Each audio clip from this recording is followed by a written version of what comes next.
Though making homemade mozzarella seems like a bit of a daunting challenge, the recipe only takes 5 ingredients. So pull out your cheesecloth and take a deep dive into the world of mozzarella.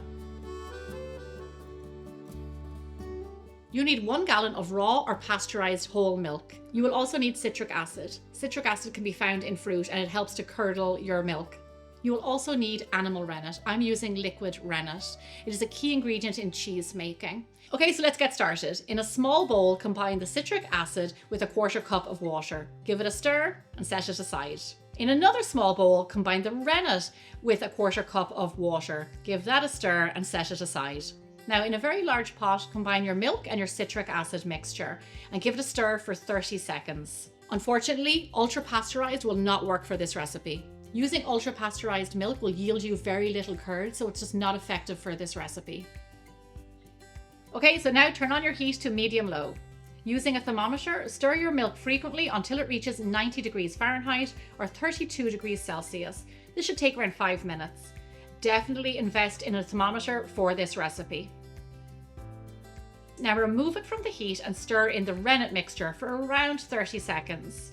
Be sure to give this a really good stir to make sure that it's completely mixed in. Okay, great. Now pop the lid on your pot and we are going to leave this undisturbed for 5 minutes. Hopefully when we come back, we'll have some curds. Okay, the moment of truth. Take off your lid and check if you have curds by slipping a spatula or a knife against the pot. And there you see it. It's a lovely wobble and it's nice and thick. This is exactly what I'm looking for. I am delighted. I'm going to take my knife and I'm going to cut up the curds. So I'm going to run my knife along the pot one way, cutting around 1-inch strips. Then go in the opposite direction to create a grid pattern. Beautiful. This is so satisfying. Now return the pot to the stovetop and heat it until it's 105 degrees Fahrenheit or 40 degrees Celsius. While it's heating, gently agitate the curds just so it doesn't heat too much on the bottom. Now I'm going to remove the pot from the heat, set it over to the side, put the lid on and let it stand for another 10 minutes. Set that timer. Our timer just went off, so let's move on to our next step. I'm going to line a sieve or a colander with some cheesecloth over a pot. This is where our cheese is going to drain. So now with a slotted spoon, I'm going to remove the curds from the whey and put them into my cheesecloth. Look at how gorgeous those cheese curds are. Oh my gosh, this is so exciting. Just look at how wobbly and jiggly it is, just like the way you see fresh mozzarella. Oh my gosh, so satisfying. Once all our curds are removed from the whey, we are going to squeeze our cheesecloth as tight as we can to get out as much liquid as possible. We do not want any extra liquid in our cheese. We want it to be nice and firm, so get that all out of there. If you need Ami to come in and help you, that's okay. Thanks, Ami. Okay, and that's as much as I can get out of there. Now, let's talk whey. Into the big pot of whey, we're going to put 3 teaspoons of some salt, and we're going to give it a bit of a stir.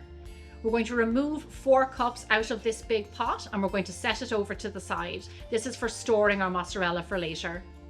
Now, with the remaining whey in the pot, we're going to heat this to 175 degrees Fahrenheit, 80 degrees Celsius. Once it reaches that temperature, turn off the heat. Okay, so let's have a little peek at our curds. So this is what it should look like. Pull away that cheesecloth and you can see the kind of stretchy, rough making of mozzarella in here. For this next step, you need a pair of clean kitchen gloves. They do need to be nice and thick because this is going to get hot. Place the curds in your hot whey for 10 seconds. After 10 seconds, remove the cheese and stretch it as much as you can and fold it over on itself. Stretch it and fold it over on itself. Now pop that puppy back into your hot whey for another 10 seconds. This time we're going to take it out, stretch it and sprinkle over some salt. Give it a good stretch, fold it over. Give it a good stretch, fold it over. It gets more stringy as the process goes on. It's starting to really look like mozzarella now. Continue this dipping another 2 to 3 times. Dip it, take it out, stretch it, put it back in. You'll start to see the cheese get smooth, silky and shiny. When you're done, create a smooth ball by tucking the edges underneath and kind of shaping it in your hands, just like the way I'm doing. Place your mozzarella ball back into the hot whey for 15 minutes to cool down. Then remember that bowl of whey we reserved earlier? You can pop your mozzarella in there to chill out. You want to store your mozzarella in this whey for a few days to keep it fresh. Listen, we're all here for one thing. Let's slice it and see the results. Because I'm super fancy now and I make my own mozzarella, I also have some lovely tomatoes that are covered in oil and herbs and deliciousness. Also, I have some of my no-knead garlic focaccia, just because we are a little bit extra around here today. Just look at this scene. This makes me so happy. I feel like I'm in the countryside in Italy somewhere. Now, let's cut into this mozzarella and see if we're going to get that lovely stretchiness that we were looking for. There you go. That's it. That's all our hard work paying off right there. This is exactly what I was going for. Absolutely gorgeous, beautiful, stringy, fresh mozzarella made in our very own home.